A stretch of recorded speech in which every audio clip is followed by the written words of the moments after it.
you.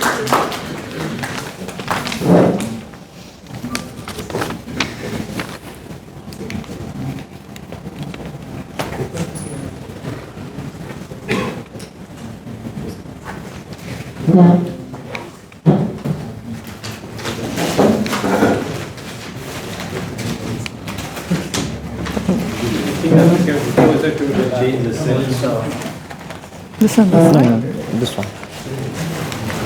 This one, down. Next. Yeah, thank you for that warm introduction, Toastmaster Jam. Please.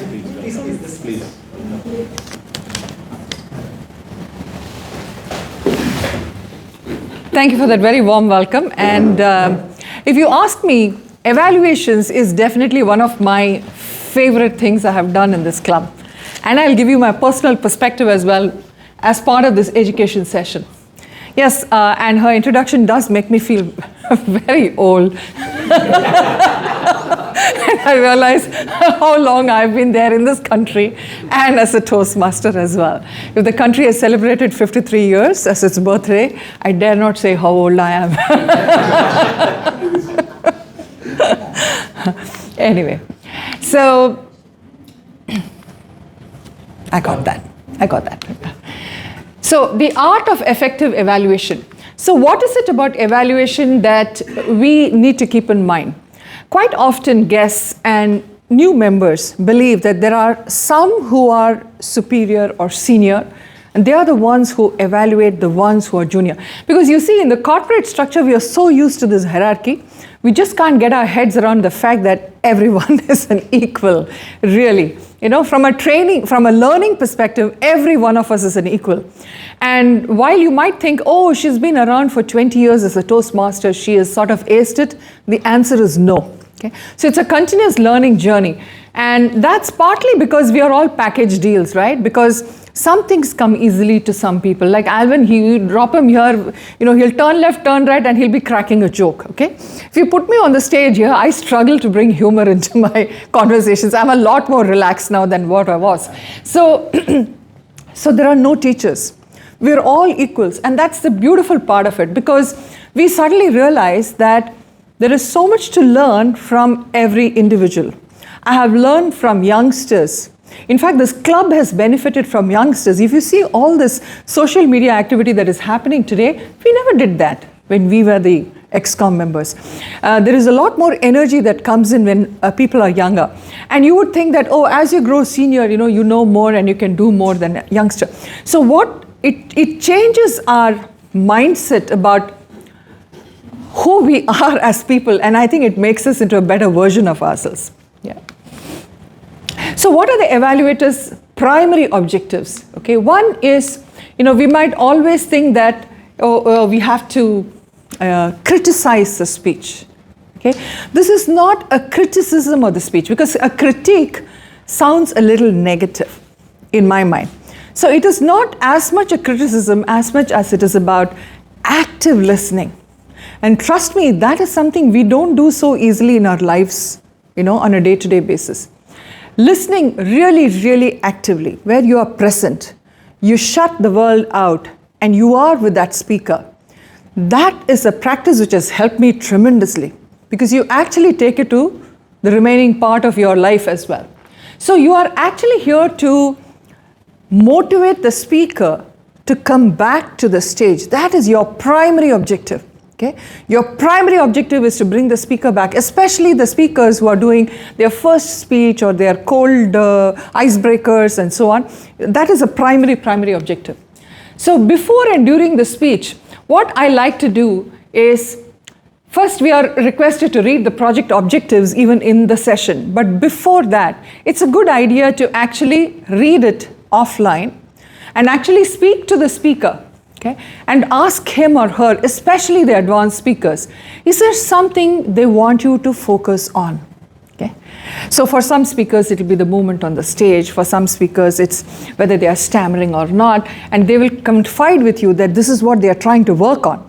So this is something which we must do if we are assigned as an evaluator to a speaker.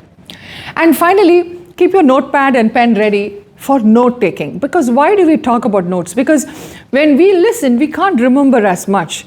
And even in a contest, you're given a piece of paper and you can actually take down notes. Yeah. So when you say notes, are we just scribbling a laundry list of things that come to our mind? Or are we a little more organized about it? So the first is, if you want a really good view of the speaker, try to sit somewhere in the middle, not somewhere on the back side or somewhere in the corner.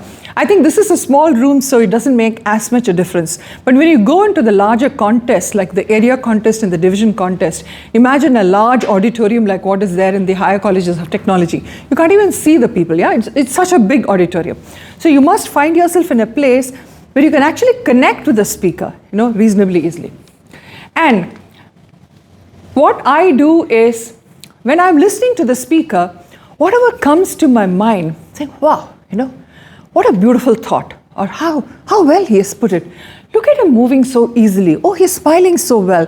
And he's got such a confidence when he actually, flicks his dust off his shirt or whatever. Whatever comes to your mind, you're going to basically note the specifics. Why? Because when you are telling the speaker later on what is good and what needs to be made better, it's always good to relate to specifics, because otherwise the speaker doesn't get the feeling that you've listened to his speech. And when you keep listening, you will drop it into something which is good and something which can be made better. Okay? So you'll keep dropping this, and it's a laundry list as you go on. Okay? And it doesn't mean that you're going to relate to everything that you say. Okay? So when you are saying first as an example or an illustration, you'll pick some words and you say, oh, that's a good piece of vocabulary you got there, dear speaker. So you're talking about vocabulary, the example is the word. Okay? So there is a remark you're making, and you got an illustration or an example to support that remark. So this is what you would do on both sides. Okay? Then when you are sitting and considering this after the laundry list to provide content to your presentation, what you will do is you will think about the 3 most important things to talk about. So there's no need to talk about everything. Okay? You may have some positives, some 7 positives and 8 negatives perhaps. But you pick 3 of them. You pick those 3 most important ones, and what will be the basis for picking? One is, what is the most dominant element of what has been considered, and maybe some of the points can be grouped together because vocabulary you've noted 3 times, for instance, yeah? And the second thing is, what is relevant to the objective of the speech. So for an icebreaker speech, please don't talk about movement and usage of the stage, or have you made eye contact or not, because it's actually not so relevant, because the purpose of the speech is for the speaker to come here and introduce himself. So think about whatever you have written in context to the objective of that particular speech. Yeah. And in terms of the way you can also shortlist this is, you can talk about what is being said and how it is being said. Content, presentation. Okay, that's another 2 ways of thinking about your laundry list of things. Okay, so identify some strengths, which supports the objective. You look at the speech flow and the connection, because finally, what are we trying to achieve as a speaker? I should be able to connect to you as an audience. Yeah? It doesn't matter whether I have perfect grammar, perfect vocabulary, perfect pronunciation. I have actually seen, in fact, 1 or 2 speakers, I don't want to name them, because they had a very sharp Malayalam twang when they spoke English. But you know what? The way they would connect to their audience, it's amazing, it's stunning. So let go of the fact that English is not your strength, because this is the most important thing for us to learn here. English is good, grammatically correct English is good, all that is good, but it shouldn't face you if you feel that your English is not your strength. Okay? So that's where I'm coming from. And the biggest item in your evaluation has to be improvement for making the speech better.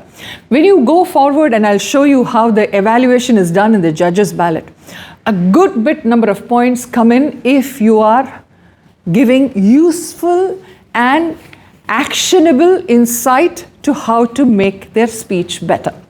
Okay?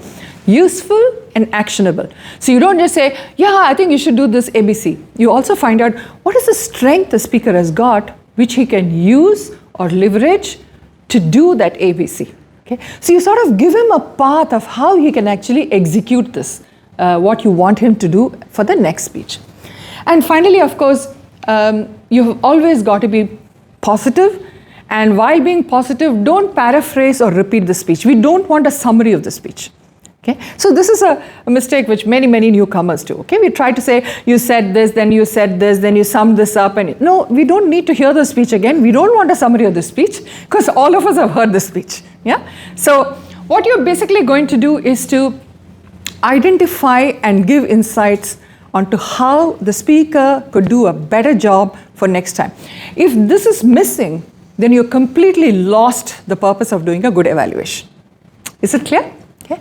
Now, if I look at the time, okay, when you look at the total time, we have got, if you see in your agenda, do you see 2 to 3 minutes? Okay. So you're going to have the green light in 2. Okay. When you see the green light, you should have by that time started giving feedback for making things better. Because otherwise you don't have time. At least 50% of your time should be about how to make things better. Okay? So that's a broad, element of timing as well that you can keep in mind. Okay? Now, yeah, delivery. So very obvious things, right? Because if I smile at you, I'm your friend. Yeah. If I don't smile at you, you don't really take the feedback so easily. So smile at the speaker when you're giving the evaluation, and suit the evaluation to the speaker. Some speakers are better at getting feedback. They are more mature in terms of getting the feedback. Some speakers need to be nudged half a step at a time. So this is something, especially if you are a mentor, this is something to keep absolutely in mind. And evaluate the speech, not the person. Okay? So sometimes you might hear the speaker speak about something which you feel is not quite up your value system. Okay? Like it could be something where you feel very strongly that, no, it does not matter what you think about the content of the speech, whether it's right or wrong. That's not the point. The point is all about the speech itself. How has he delivered? Or how has he supported his delivery and the project objectives?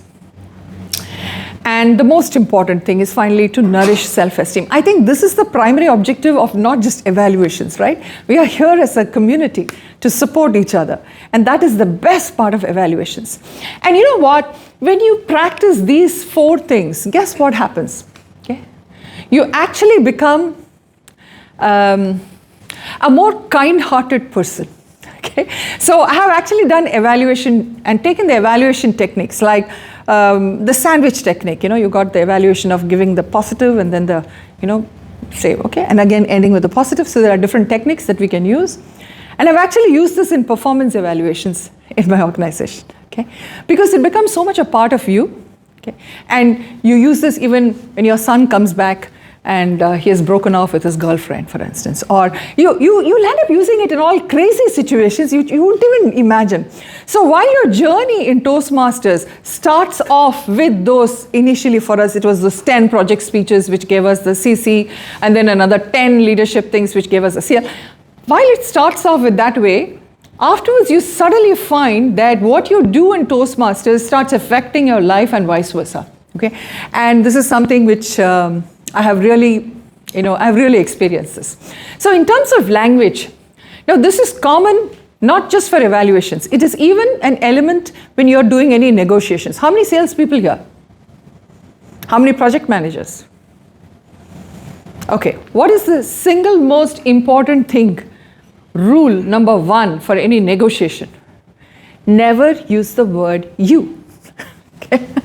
Because the moment you say, you should, you must, you will, okay? Immediately the person in his head says, why should I? I won't, okay? You already built that wall, right? Even before you started, you built that wall. So it's always about how it makes you feel, okay? And that is something nobody can dispute, right? It's your perception of how you felt. And perception is always truth, okay? So it appeared to me, I felt moved.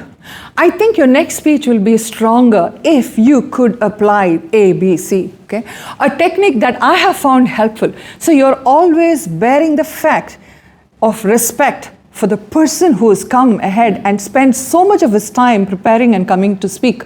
Okay? It's a respect for that person who's come. And you're going to be very polite in nourishing the self-esteem and getting him to accept what you're saying. Because finally, what do we want? We want a change in behavior, a change in the way he thinks about preparing for a speech. Would you get it if he rejected what you said? You will not get that. And you will, and Ram here, for instance, Ramnath is one of the ace evaluators, and I've seen him do this repeatedly with all the, and he's been a great mentor for how many mentees? I've lost count of how many people he has mentored in this club. And these are the, absolutely God-sent, kind of rules which really make a difference when we are thinking about, going forward. So effective evaluation effectively makes you into a better leader. Because finally, leadership is all about changing behavior. Would you agree? Absolutely. So while we look at evaluation as just another role play, trust me, every one of the roles that you're playing in Toastmasters has got a deep management connection.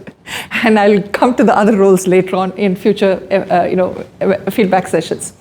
And the biggest thing that we need to remember is that when we put down a person, we actually become smaller. When we pull up a person and we make them feel good about themselves, we become bigger. Right? So, and that's a great thing to practice in Toastmasters. And then that's a great thing to take back and practice in your life as well. Okay. So here is a very quick. This is the way the judge will sit, because we are having the contest coming up and you have evaluations. So when you look at your judge's guide and ballot, what does this mean? This is what the judge has got when he's listening to you evaluate. And he's marking points based on this, and then you are able to win more or less points. So one is your analytical quality. You see here, that's 40 points. So how clearly you break up your evaluation into pieces, whether it's content and presentation, or it's beginning, body, and conclusion, or whether it is before and after, or whether it is how nicely you break this up so that it's very clear to the person listening to you. Your recommendations, you look at this, 30 marks. Out of the 100. Is there anything of language here? No. Okay. Then technique, how sensitive, sympathetic, motivating you are. And finally, and how encouraging and concise you are in the way you sum up your evaluation. This is what is expected of an evaluation. So does this session now help you pursue the wanderlust of this role? So what we will try to do is, I'm consciously stopping a little ahead of time, because with your permission, we agreed that after your evaluations are over, I'll just spend 1 minute per evaluator, and let's see how you connected with some of these points. No rush, no pressure, okay? Just take this as you would do normally, and we will get this feedback. So we've got 2 to 3 minutes. Remember, points to improve are the most important thing. Start off on the points to improve when it turns green, okay? Don't keep reviewing it otherwise. And try to be as positive, as encouraging as you can, and get that feeling across. It's not just the words, because you have to feel that, otherwise the audience doesn't get that, yeah? So that's about it. So over to you, Toastmaster.